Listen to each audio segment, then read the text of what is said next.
24/7 kanyang iisipin. Sambitin mo lamang ito ng 21 times ang kanyang pangalan at ewan ko na lamang kung makakalimutan ka pa niya.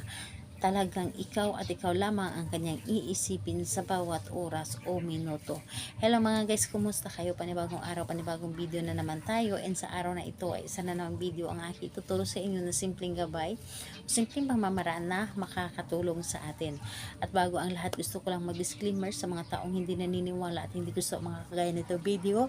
Please skip this video and maghanap kayo ng videos na gustong gusto nyo, dahil ang video na ito ay para lamang ito sa mga taong naniniwala and gustong mag-try. Sa lahat po ng mga nagko-comment dito sa aking video dito sa loob ng aking channel, mag-iingat sa lahat ng mga nagre-reply sa inyo na dinadala kayo sa kanilang WhatsApp in Imo app upang makaiwas po tayo sa scam. Ngayon po ituturo ko sa inyo paano kayo iisipin niya 24/7. Alam naman nating lahat na gustong gusto talaga natin na sa isip ng taong mahal natin, ayaw natin na mawala tayo sa kanyang isip. Gusto natin na tayo lamang ang laging minamahal niya, dahil napakasaya ng ating puso kapag tayo lamang ang laging iniisip ng taong mahal po natin.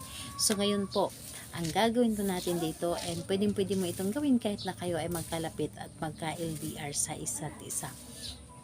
Dito ay wala kang dapat na ihanda, kundi sarili lamang natin na kailangan handa tayo, and buo po ang ating loob sa paggawa nito, at syempre higit sa lahat ang ating paniniwala, dahil kapag wala kang paniniwala at tiwala, sayang lamang ang iyong oras sa paggawa nito, and dapat po ay positive ka.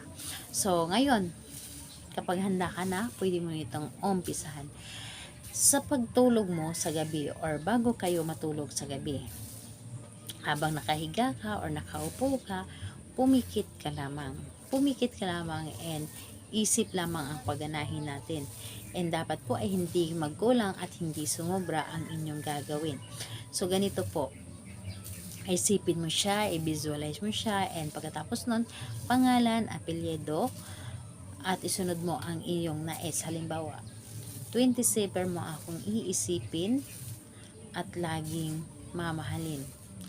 Pangalan, apelyido, 24/7 mo akong iisipin at laging mamahalin. So, ayun po. Pangatlo, ganun din po. Pangalan, apelyido, 24/7 mo akong iisipin at mamahalin. So, 21 times, pangalan niya at apelyido at yung nais lamang natin.